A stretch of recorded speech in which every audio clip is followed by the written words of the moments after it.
Hello, everyone, and welcome to Pop Culture Sprout, our fun weekly movie and streaming news show. Let's talk big news, Jace.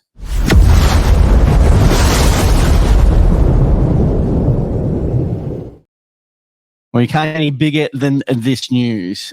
Here's what's next for Paramount after Skydance deal is stopped in its tracks. Now, Jace, I know you've been following this story quite closely. This is big news, mate. It is huge news. For most people, they'd be going like, what do I care? You should care, because this is now we're writing in the history books. The future of cinema is happening. It's unfolding in front of us, Rick. And certainly with this deal, this was big news, because you're talking about Paramount, a studio with over 100 years of legacy of some of the greatest films of all time. Yeah. The studio of The Godfather, you know what I mean? Like, and Raiders of the Lost Ark, and you know, things like that. These guys are in a lot of trouble. Streaming has throttled them. They haven't been able to make it profitable, so they had no choice but to try to sell it. They'd come to an amazing, which looked like there were two suitors in this race. We had Sony, who came in with a deal and was pretty well shut down, and we had Skydance, and it looked like that deal was going forward. It was agreed upon for $8 billion, and then one of the major shareholders within Paramount has pulled the pin. That's Sherry Redstone, who is basically owns National Amusements, which makes up part of the Paramount conglomerate. She said she was happy with the money, but there was a couple other things they couldn't sort out, which has put Paramount in a lot of trouble. Wow. It's already dealing with a $15 billion debt, Rick. A debt. One of the greatest studios of all time. It's not looking good. It is highly likely at this point someone could come in, buy the studio, and break it off and sell it in pieces. And that's it. That's it. I mean, maybe Paramount, the studio exists, but everything else to it, the future is very, very uncertain. And this is just the beginning of Hollywood. The change that has to happen. Because, you know, especially in the last few years, even this year, Rick, look at how many films have made bugger all money at the cinema. Now, we've had a couple of hits, and then that's it. I mean, there's a lot of jobs that are on the line here. They got to save money moving forward if they want to save Paramount. What do? Do they cut? You know, where do they cut the money from? Where in what division? And it's crazy. From everywhere. You would assume that you just can't make enough movies. So what you're saying is loss of jobs. That's going to be big. Yeah, because you're going to lose jobs out of the film division, the studio, the television division, every other division. They'll have to slash jobs, which means affects the economy quite greatly. The other problem is Rick, on top of that is, and it's breaking news that we don't have on here, but I think it's worth mentioning. Sony, who wanted to go and buy Paramount, is on a bit of a buying spree. Yeah, because it's trying to position itself for the future of Hollywood. It actually just went and bought the entire Alamo Drafthouse cinema chain. So it's you've heard the name Alamo Drafthouse. They're like cinemas, and they're all over America. So it's like buying Hoyts or Greater Union here in Australia. They bought it, which is massive on its own, Rick, because it's the first time in 75 years that a studio has now bought a theater chain. For 75 years, Rick, it was illegal to do that. Studios couldn't own theater chains. Right. But now they can. What does that mean now for Sony? That means it's going to be a very different, because Sony's going to own the theaters. Sony's going to decide as a studio what's going to be in the cinemas for 3 months. What's going to be highlighted? You know what I mean? So it could turn into one or two things, where they buy them and then they just show all films like everything else, or they start going, no, this is a Sony exclusive theater. If you want to come and see the next Fast and Furious, you need to which is Universal, so it's not this. You want to come and see the next Transformers film, Paramount, you're going to have to go to a Sony. Sorry, I'm taking Sony. Spider-Man film. We're getting there. Venom film. One of the garbage ones. You'll be able to watch it exclusively on a Sony theater screen. Yeah. So, it's sad. It really is. Well, It's massive. This deal's gone down the plumber. You've got Sony coming in trying to buy everything at this point. This is madness. We don't know how the dust is going to settle, and we don't know how it's going to affect our experience of going to the movies and the amount of movies and the quality of movies we get, Rick. Yeah. This is a giant bomb that will cause a ripple effect all the way into our television screens at home. I can guarantee you. Is Paramount still like I haven't downloaded their streaming. I don't use their streaming service. Yeah, quite a lot. I mean, quite a lot. I have their streaming service and enjoy it quite immensely. Is it all right, or is it just not doing well, or still competing? I guess I don't think they have the amount of content. That's what it is. Yeah. Someone else. I mean, they have their Star Trek franchise on there. They've got the Yellowstone franchise. They've got a few big franchises on there, which do quite well, but don't think enough to actually warrant. Maybe its own streaming service, but they're just victim like everyone else. Every studio's been hit with the fact that people just don't want to see their movies. People just don't want to get up and see their movies, which means there's been rising costs in the theatre chains. You try taking 2 adults and 2 children for under $100 to the movies these days. Can't do it. You can't do it. Definitely you can't do it here in Australia. And in America, you can't do it anymore either, which is a big deal. Because Americans are not used to having to pay premium prices for that. And it's not just that, they absolutely throttle you at the getting popcorn and a drink. It's like, the confectionery stand kills you. And that's why people try and just wait until it comes out on streaming and they can have it in the comfort of their own home. And that's what it's affecting the business. So, well, that's what's affecting the business. That's what everybody's going to expect moving forward.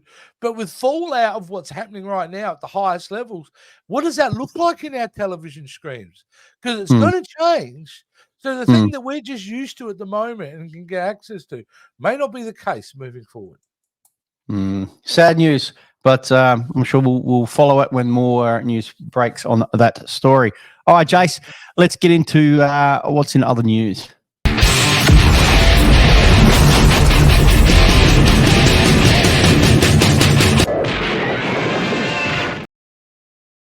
Speaking of things that are not going very well, Marvel's Blade loses second director as Ian Demidge exits film. What the hell is going on with Marvel here with this? Well, this is a big one, Just bury this at the moment. It's had too many problems. Has gone to, by the way, say hello to my cat Scooter, my new little. Oh, hello, mate. There he is. To have a little cameo here on the show. He's hanging out with you. Just hanging out with me.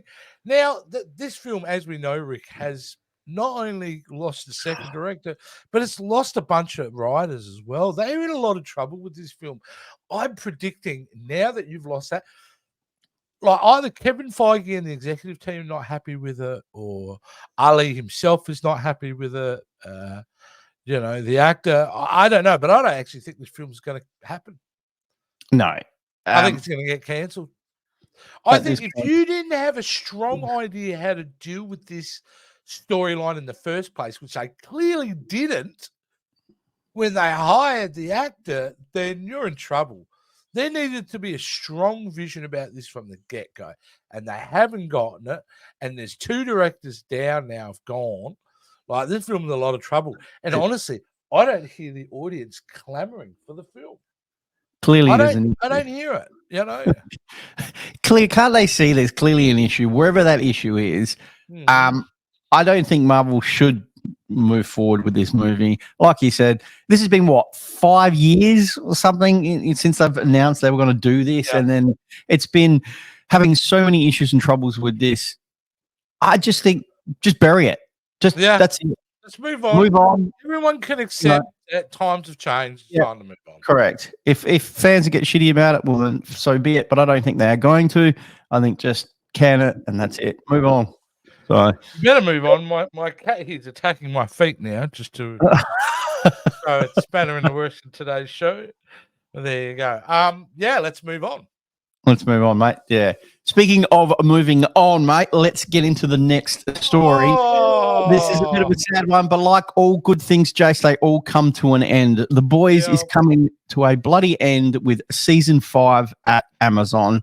Well, we knew things, like I said, come to an end. This is sad news, but it is what it is. Unfortunately, it's a great show. We've got season 4 coming on. Just dropped, so Yeah. that's there to watch. Look, it's the right move, Rick. It's the right move. Yeah. It's a great show. Clearly, the maker has a clear ending for this. Yeah. Gives you a lot of faith and hope they know what they're doing. However, it may be the end of the boys, but it won't be the end of the boys universe. No. With obviously Gen V getting a second season and a couple of planned spin-off series to come. So it won't be the end of that universe, but it'll certainly be the end of the Homelander storyline, I think. Yeah. I think it's a great. It's time to end it. I think they're going to end it on a good note. And like you said, you've got a lot of the spin-off shows which come out, which are great. They've got animated series and they've got live action as well. So there's plenty there still to enjoy if you're big fans of those universe. So I'm just so shocked they managed to tell what is draped in gore and schlock and costumes, an extremely profound story arc about humanity, life and death, and everything it means to it, and still have a giant dick joke. Like it's amazing. And they got away with it. Yeah, they get away with it for sure. Crazy. Hopefully, that inspires other people to do some cool shows like this. All right, Jace. Let's get into the next story. This is probably something up your alley, mate. I know you're a big Trekkie, mate. But Paul Giamatti boards Star Trek Starfleet Academy as the central villain of the new series. Is this now, Rick? Exciting for you guys? Let me take this one, all right, for a second. Starfleet Academy is a TV series that's been touted by the makers of Star Trek all the way back in the 70s and 80s. There was rumors about TV show, a movie, all that type of thing set at a Starfleet Academy. Now, the reason it was never made for 35 years because it was a dumb idea, all right? It was stupid because you should be in space on a spaceship. However, they've decided they finally got to move forward with it, which is, again, an idea. I just don't know. I'm just not really that interested. However, they piqued my interest by they hiring Academy Award winner Holly Hunter in a role. Yeah. And now Academy Award nominee Paul Giamatti, who I just watched in this excellent movie called The Holdovers that he was just phenomenal in, he has now signed up to be a villain, which has given me pause. And it's given me pause because I'm like, okay, firstly, Star Trek fans, let's just chill a little bit, all right? Because you've got Paul Giamatti, it doesn't mean that the series is going to be amazing. Remember, Paul Giamatti was the Rhino in Amazing Spider-Man 2. And the villain that was painted blue in Big Fat Liar. So let's just, I love Paul Giamatti, but it's really going to have to be the content. However, at this point in his career, coming off an Academy Award nomination, which he had earlier this year, and he's phenomenal in that role, he would have been in a position of power to do anything he wanted. So the fact of the matter, he signed up for one season as a recurring villain says to me there was something in the script that was good enough to attract him into it. And there's probably some boyhood fantasy he's playing out. He's at that age that he would have loved Spock and Kirk and all that kind of thing. So it could be an element of, hey, man, I loved Star Trek as a kid. Let's play in that universe. But it's, apparently this show, Rick, has the largest Star Trek sets ever constructed for a film or television for this show. They are going all in what seems to be Starfleet 90210. Quite concerning for me, but, we'll wait and see. But it doesn't hurt to get quality actors. But it does intrigue me why he, at this point in his career, could do anything, Rick. Decided to be a Star Trek villain. It's interesting. Maybe he hasn't had any other offers anywhere else. Just don't believe that for a second. Who knows? I don't know. Mate, like I said, my best guess is there's something really meaty there for him.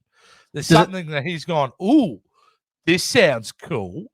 Like I'm getting into that. So that's what I'm hoping it is. So I'm hoping, as I'm often the case proven wrong on my Star Trek show, I hope I'm wrong again about this, and this turns out to be amazing. But do we know what he's playing, or they've kept that? No, they've just said a reoccurring villain. Okay. So Okay. he's the big bad for season 1. So he'll be doing a bit of mustache twirling, you know, being over the top evil. But it depends on what context it is done and what it's like. So, And what's the general vibe out there at the moment with the Star Trek fans? Are they excited about this, or there's some of very them? divided fan base, right? And I Yeah. generally sit on one side of the fan base while Yeah. there's like the older generation like me who's just too obsessed with the 80s and 90s Yeah. to let it go and considers that the best. This holds on to that, all right? And then Okay. compares everything that's new. I compare it to everything that they made. So I'm on that side there. And the other side of the fence is young people who absolutely love Discovery, love new Star Trek as a whole, super excited about this series in particular. So it's a real mixed bag, you know what I mean? Yeah. And so that's fine. You know, maybe Star Trek isn't designed to be made for my generation anymore. You know, I got all those shows. I got You got those it. hundreds of hours of television to watch. But, Mm. you know, I'll Is it always... Yep. like, is it me, or is it there's a lot of content, Star Trek content out there at the There is a moment? lot of Star It Trek just seems content. like we're flooding it Yeah, with yeah. Star Trek stuff. There is, and that's a good thing. I think. They've had to scale down. A lot of shows are finishing. Star Trek Discovery just finished. They've Yeah. got Lower Decks, the cartoon, amazing, hilarious cartoon.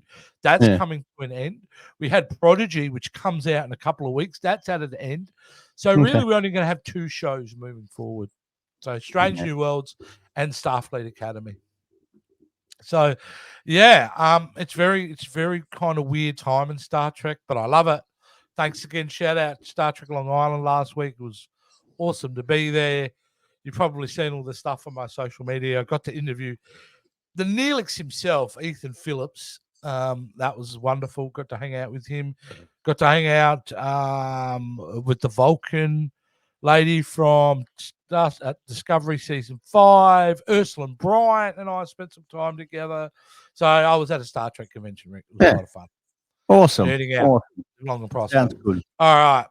All right, Jace, before we get into the train wreck of the week, I just want to remind everyone, guys, if you'd like to hit that like and subscribe button for us and also hit that notification bell, we would really appreciate it so don't miss out on any of our videos. Also, guys, you can hear us on audio podcast on Spotify, Apple, Amazon, and where all good podcasts are found. All right, Jace, let's get into the train wreck of the week. Oof.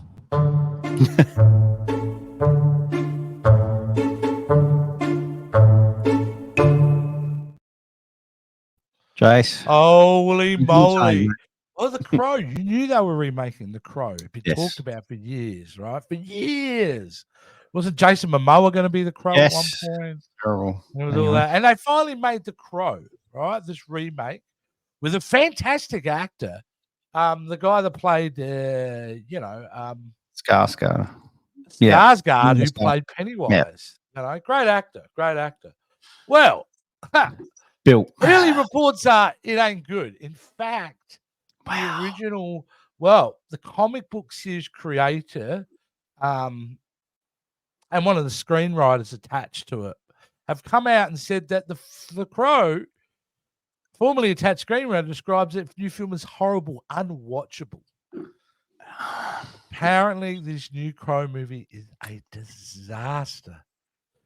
Dorfman, who was once the attached screenwriter, got on to X this week and stated, if, hypothetically, one happened to see a screening of the Crow movie, which Lionsgate is releasing in August, one might say it's horrible. It's unwatchable. Don't waste your money or can't believe it's so much worse than the original. It is. And don't. Whoa. That's a big call. And I get it. I get it. It's a ballsy move for him to say it because he's basically putting his ass on the line to say, this film is absolute garbage. And man, the problem is you need, in the next 24 hours, there better be some reports coming out saying the movie's fantastic, that's a load of garbage. But there's not, Rick. Nobody's disputing his review. No one's backing it up or defending it. No. So that says to me, this isn't great. This is not good. And to be honest with you, Rick, I had zero interest in this version of The Crow. Yeah. I didn't care. I saw The Crow with Brandon Lee in the Yeah, 90s. That was my version. I don't need to see I think another that's a lot of version. people's version. And I think is it because everyone's still stuck on the tragedy that happened in the original Crow with Brandon Lee? Well, no, And that's then 30-something years ago.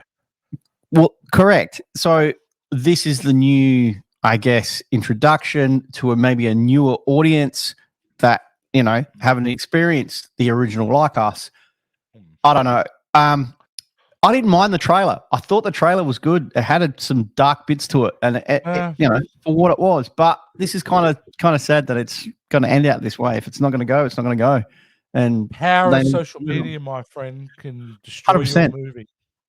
100%. And they should have been ready with some really great reviews for this. Maybe they are there.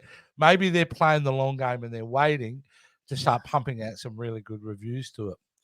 Either way, it's very tacky of that screenwriter to say it in the way he did it. Yeah, you can't even say anything. Like, if you're going to say it to your mates or your family in private, great. Say what you really think. But do you really need to bury that movie? And what does that say to your next boss who's looking at potentially hiring you to write a script for them, that if you're unhappy, you're going to slam the film that they've hired you to work on? It's a very dangerous thing to do. And especially like irresponsible and insane, or he believes in that so much, he went to hell with it. I'm going to say the truth. Yeah. I mean, especially after what we've just discussed, this is going to theaters. Now, if this doesn't make any money, then, telling people don't waste your money is well, you've raised another problem, though, Rick. And here's the problem. Yeah. All right. The original Crow didn't make that much money at all. It was more a video hit, made a lot of money on video, but wasn't a massive hit. What made the studio think, oh, we'll reboot it and make a ton of money, when it never really made a ton of money in the first place? A lot of studios get hooked into this nostalgia thing, I think, these days. And they don't really look at whether some of these franchises are going to work well or not. You know what I reckon the big test coming up, dude, is if the era of nostalgia is coming to an end, Beetlejuice. Yeah. Now, Beetlejuice proves to be a hit. Yep, the audience definitely want to see more nostalgic. But if it's not, I would say it's a key indicator that we're going to get less and less and less of nostalgic sequels and reboots and things like that. Now, Beverly Hills Cop has got a new movie coming out. Yeah, it's coming out. I don't have high hopes for that. You know what I mean? Like, that's all about nostalgia again. So have they squeezed every last member berry out of the nostalgia towel? I don't know. But it'll be interesting to see. So yeah, we'll see a bit more when it comes out. All right, Jace. Well, that about wraps it up for this week's show. It's been a great show. We've had some great stories to talk about. Before we go, we'll just mention that you can catch myself and Jace, obviously, on this channel. All the links are down below. We've got a whole backlog of videos there you can check out. We do reviews and trailer reactions and so forth. And I have done a trailer reaction on this, so go check that out as well on The Crow. Jace, where can everyone find you as well? You're on a few other channels as well. Yeah, you can find me here, obviously, but you can also find me at Captain's Quadrant. Again, there's lots of footage there, and there will be videos coming out of I was in New York City last weekend doing a Star Trek convention, getting to meet some amazing, wonderful people who are going to be appearing as guests on our show coming up in the next few weeks. So go check us out over there at the Captain's Quadrant. And of course, come and check me out over the Jason Roy Gaston channel, where we do a myriad of different shows. We were over to New York. We had a picture of the two of us. It went viral on Jason's, apparently, where we look dead on like Tenacious D. And photos to prove it. Now, clearly, I'm the pile gas in this scenario. Yeah. So, but no, go check us out over there. But of course, come and check us out every week. Now I'm back from holiday here on the Pop Culture Spread, moving and streaming news. It's a hell of a time to be talking this stuff because it's always changing. That's it. Well, guys, we'll catch you on the next one. Bye for now. Thanks for watching. If you could do us a massive favor and hit that like, subscribe, and notification bell. Also, come and check out us on all our social media accounts and keep up to date. And if you're looking for some clothing, you're needing some merch, we've got you covered at the Pop Culture Spread store.